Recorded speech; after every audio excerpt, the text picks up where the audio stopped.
Let's continue the topic from hunting, gathering to growing food. Welcome to the channel Krishna's Blessings. In previous topic, we covered who are the hunters and gatherers. In this topic, we will go to cover why hunters and gatherers moved from place to place. Can anybody guess why they moved from place to place? Let's find out the reasons.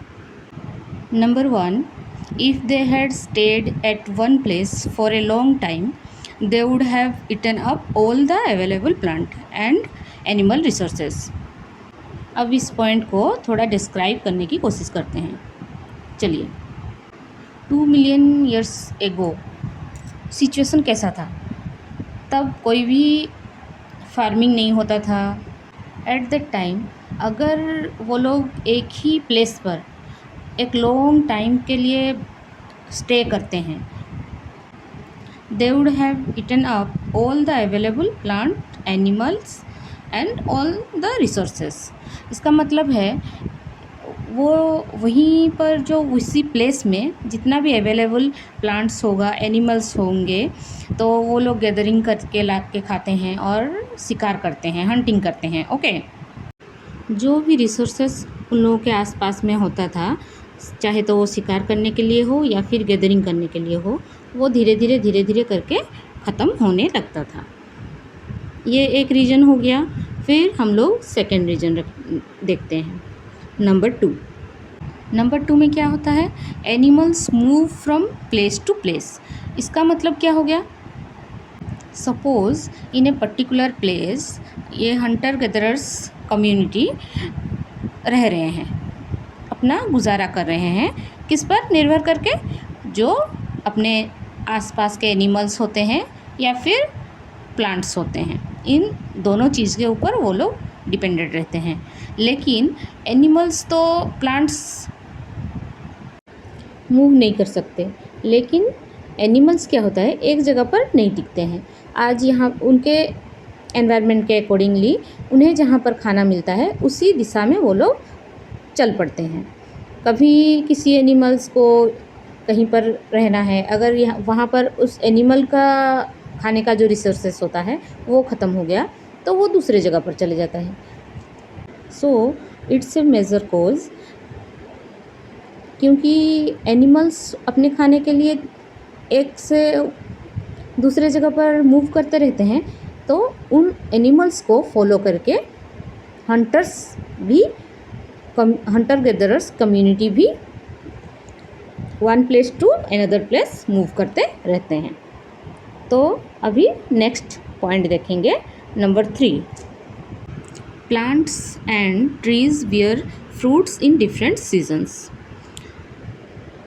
Let's start to describe the point.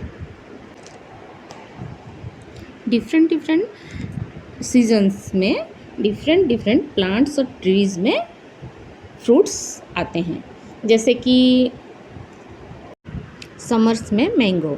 Eight that time also they depended on seasonal fruits. In one season there is some types of fruits available in one place. ठीक वैसे ही दूसरे एक season में, जैसे कि winter हो गया या फिर रेनी हो गया, तो उसमें दूसरे टाइप का varieties of fruits available in another place. So this one also a major cause of their move from one place to another. The fourth point is people, plants and animals need water to survive.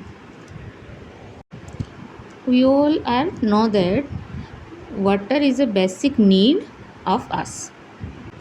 चाहे वो animal हो, plants हो या फिर human beings हो, किसी का भी बेसिक नीड वाटर होता है.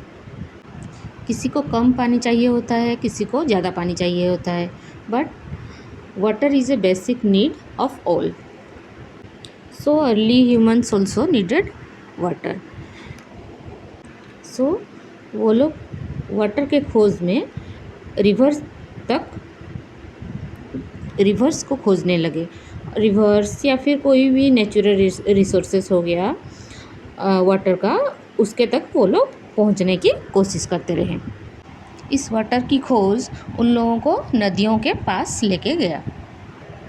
But the problem is dry seasons में, जैसे कि समर हो गया, विंटर हो गया, बहुत सारे रिवर्स, लेक्स और रिजर्वर्स में पानी सूख जाता था।